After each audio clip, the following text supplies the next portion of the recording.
et puis c'est bon, on va commencer.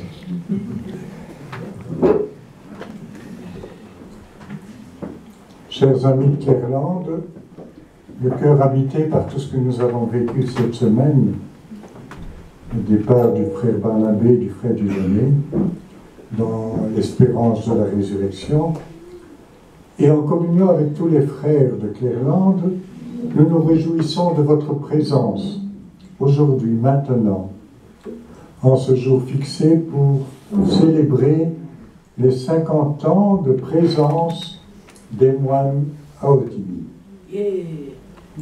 Dès le début, vous étiez là pour nous accompagner dans la fidélité par votre présence.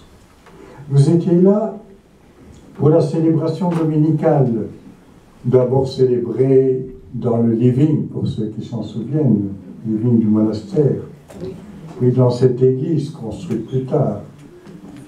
Vous étiez là dans différents groupes de réflexion, de prières, d'animations diverses, menées au sein de notre monastère, afin qu'il devienne et demeure un lieu vivant, mystérieux, habité d'une présence de silence et de recueillement. Voici une année nouvelle qui s'ouvre à Clairlande. C'est un temps de grâce à un double titre. D'un côté, l'histoire de ce que nous avons vécu pendant 50 ans avec gratitude, et de l'autre, l'ouverture aux années qui viennent. Hier, le frère Frédéric me racontait un petit souvenir. On parlait du frère Dieudonné. Il dit, voici 50 ans. Le premier jour, j'entends les premiers mots chantés de l'office du matin, entonnés par le frère Dieudonné. À toi, Dieu, la louange des peuples, unanime la louange des peuples. Sa voix chaude et profonde ouvrait l'office des laudes en français pour la première fois. Nouvelle étape monastique qui ne se voulait pas un calque de ce qui avait précédé, mais qui était habitée par la créativité et la tradition. Dès le début, dans les premières lettres d'Otigny, rédigées par le père Frédéric et Dieudonné, la communauté naissante a voulu s'inscrire dans la tradition des premières communautés chrétiennes décrites dans les Actes des Apôtres. Elle était attentive aux événements quotidiens vécus dans un bonheur profond. Et ce bonheur, même face à l'imprévu, se communiquait comme si nous pouvions déjà anticiper la venue du royaume de Dieu. C'était chaque jour un appel à retrouver une simplicité première, à se renouveler, à se dépasser. Comme le disait le père Frédéric, voyage intérieur et promenade joyeuse, ouverte sur l'inconnu de Dieu. Dans cet esprit sont nés la revue Art d'Église, dirigée par le père Frédéric, les travaux considérables du père Jacques Dupont sur le Nouveau Testament, les missels et leurs commentaires rédigés sous la plume du frère Romain, Robert Gantois, Dieudonné et Jean-Yves, et également la revue Communauté et Liturgie, qui s'adressait principalement aux responsables de la pastorale. Dans un autre domaine, le frère Pierre fut et reste de nos jours un pionnier et une référence dans le dialogue interreligieux monastique. L'an prochain, notre fondation de Membré à Kinshasa, dont le père Clément est parmi vous, le prieur, fêtera 40 ans d'existence. De nombreux frères y ont vécu et apporté leur contribution à la réalisation de nouveaux projets. Plusieurs ont connu les 3 étapes qui ont jalonné l'histoire mouvante de la RDC. Vous avez d'ailleurs quelques photos qui ont été faites par Chantal de Licourt et même le relief du sol qui se trouve à l'entrée ici. Et nous construisions le monastère au moment même où la ville de Kinshasa était pillée et saccagée. Donc, vous voyez, l'esprit des bénédictins, ils n'abandonnent jamais le combat. Le frère Simon, que nous fêtions hier, moine africain qui se trouve parmi nous, fut témoin de tous ces événements. Le père François fut longtemps le prieur de la communauté. Le frère Damien, qui nous est si précieux dans les soins à Clerland avec le frère Christian, et que peut-être vous n'avez pas vu parce qu'ils sont malades, parcourait à l'époque les centres de santé de Kinshasa. Les frères africains Gilbert, Pistil, Luc François prirent la relève avant le soutien que nous apporta le monastère de Kapadou en Inde par la présence du frère Clément, prieur depuis près de 6 ans, les frères Bijou et Thomas, qui permirent la refondation et le développement de Mambré et de Mangata. Et moi-même, je fus élu président de l'Alliance intermonastère durant 16 ans, organisation qui soutint plus de 350 monastères à travers le monde. Aujourd'hui, Clerland, la beauté du site, le silence des bois, le recueillement de la chapelle nous invitent à l'adoration, à l'action de grâce. Cette prière s'exprime dans les laudes chaque matin et dans les vêpres du soir. Ces chants de louange et d'intercession sont habités par l'émerveillement de la paix qui se noue dans l'Eucharistie quotidienne. Et c'est le frère Grégoire, que vous connaissez bien, qui anime la chorale et les chants de Clerland. La célébration se vit aussi le dimanche et aux différents temps liturgiques. Grâce au frère Mathieu et au frère Chine, le pain eucharistique et la décoration florale sont assurés. Et tout ceci, l'ensemble, constitue un trésor qui nous concerne tous, dont nous sommes les gardiens à titre divers. Notre frère Yves de Patoul veille avec attention à l'entretien de notre environnement et à la bonne gestion de nos finances. Au début de cette année nouvelle, conscient de nos fragilités, de nos limites, conscient aussi de votre soutien si cordial, nous poursuivons notre route, tournée vers l'avenir. L'avenir du patrimoine monastique et spirituel, mystique et théologique dans lequel Clerland s'inscrit, repose entre les mains de Dieu, les nôtres et les vôtres.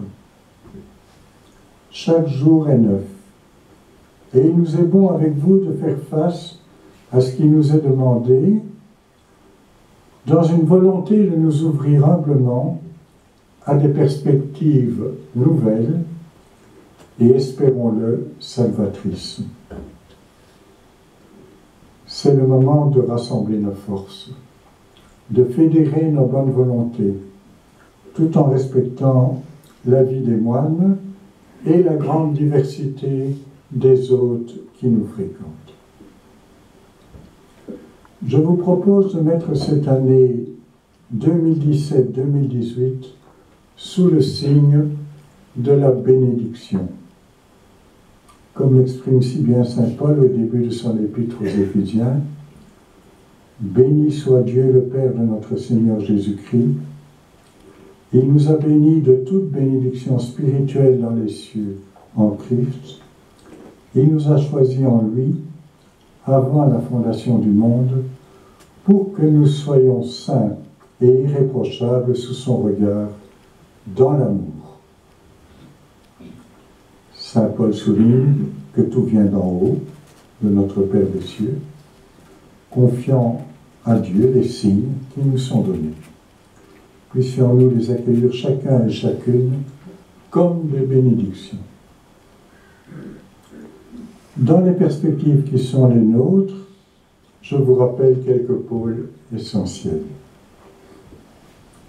L'Irlande est un lieu de ressourcement et d'échange, sans cesse à réinventer. L'accueil des autres, reçu comme le Christ, explicite la règle bénédictine, occupe une place importante. Beaucoup de groupes attachés au monastère partagent un enseignement, une formation mutuelle, à travers l'échange autour d'un livre choisi, d'un texte biblique ou d'un témoignage de vie, et plusieurs frères participent à des groupes de formation sur un plan ecclésial, groupes de foyer, de retraite, de catéchèse, sur un plan œcuménique, à travers le dialogue interreligieux, le zen, les cérémonies de thé, et des actions axées sur un plan social. Plusieurs d'entre vous sont engagés dans la chorale de Clairlande, liée à l'Eucharistie dominicale et aux grandes fêtes liturgiques. D'autres s'investissent directement à l'accueil et à la vie du monastère. Des bénévoles sont présents au magasin, à la librairie, aux soins des frères malades. Un groupe efficace autour de leur président Thierry Donne forme une ASBL, Alliance pour un développement durable, gérant les projets de notre fondation de Membré à Kinshasa autour de l'agriculture, des soins de santé et la formation de près de 1000 élèves. Enfin, citons tous ceux et toutes celles qui prennent en main les ateliers de Clairlande. Alors, il y a plus, je ne vais pas vous relire ici les points importants, mais il y a l'entrée en avant le samedi 2 décembre, et puis la Semaine Sainte et d'autres temps liturgiques. Il y a la méditation zen et les cérémonies du thé ici. Il y a les dimanches autrement, il y a les concerts ici. Le Père Jean-Yves, notre prieur décédé, avait organisé des concerts liés au temps liturgique. Cette année, 3 concerts auront lieu à l'approche de Noël, de Pâques et de la Pentecôte. Sous la direction de 2 chefs d'orchestre, Bernard Voltèche et Thomas Van Apperen, nous avons privilégié des orchestres en formation. Cécile Nève, qui est devant moi, et le frère Thibault ont bien voulu prendre la responsabilité de cette organisation. Nous avons encore besoin de votre soutien pour la diffusion de ces concerts. Le premier concert centré sur la musique baroque aura lieu ce vendredi 15 décembre à 20h. Les tickets, je crois, sont en pré-vente au magasin. Je vous rappelle également notre marché de Noël traditionnel qui se tiendra le week-end du 25-26 novembre à la Petite Maison sous la responsabilité du frère Emmanuel. Nous accueillons par ailleurs plusieurs groupes se réunissant à Clairlande pour discerner comment agir en chrétien dans la société d'aujourd'hui. Bioéthique, handicap du centre Lennox, soigner autrement, les soins palliatifs avec le pallium, l'éducation et l'enseignement, d'autres touchent à la pleine conscience, au yoga, au tai chi, au zen, à l'ostéopathie. Nous sommes vraiment gâtés de formations autour de nous. Et enfin, nous avons libéré la maison qui nous appartient dans la rue du Blanry pour y accueillir des réfugiés. La fraternité de Clairlande, en lien avec les fraternités du Parvis à Lille, animées par le Père Raphaël, qui était présent ici, ont le souhait de découvrir davantage la spiritualité de Clairlande. Leur objectif principal est de se nourrir de la tradition bénédictine, de se mettre au service de notre communauté, plutôt de nos projets de communauté, pour devenir partenaires et réfléchir en communion avec la communauté à l'avenir de Clairlande. Nous aurons l'occasion de les entendre se présenter eux-mêmes à la fin de mon exposé, afin de mieux les connaître et les reconnaître. Ils s'occupent de l'organisation de 6 dimanches autrement, qui cette année tourneront autour de différents thèmes: l'écoute, l'accueil, la prière, l'humilité, l'obéissance et la persévérance en Dieu. Chemin d'humanité sans cesse à redécouvrir à travers la tradition monastique. Proches de nous, les oblats du monastère constituent en quelque sorte le tiers-ordre bénédictin. Ils sont peu nombreux. Dans la vie quotidienne de Clairlande, Marc est un frère oblat régulier et Donald un oblat séculier. Tous deux sont des frères d'un grand soutien. D'autres prient en communion avec nous et se réunissent de temps en temps. Nous avons nos moyens de communication. Clairlande Info, tenu par le frère Yves Leclé et Philippe Roukens, une brochure annonçant les ateliers de Clairlande, je viens de vous la montrer, qui se développe au fil de l'année par les frères Bernard et Thibault, et ce dernier organise aussi notre site internet. Je conclus. Que deviendra Clairlande au fil des jours? Notre histoire communautaire est inséparable de l'histoire de la spiritualité monastique, qui plonge ses racines dans l'Évangile et dans la vie des premières communautés chrétiennes. Ces communautés sont apparues après la Pentecôte et sont habitées par le souffle de l'Esprit. Et elles ont vu naître le premier monachisme des moines d'Égypte.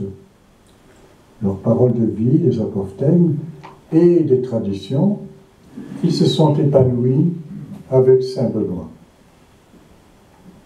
Avec le soutien de l'Esprit de Dieu, il nous est demandé en cette année 2017-2018 de nous relier davantage à nos racines dans une perspective nouvelle et créatrice.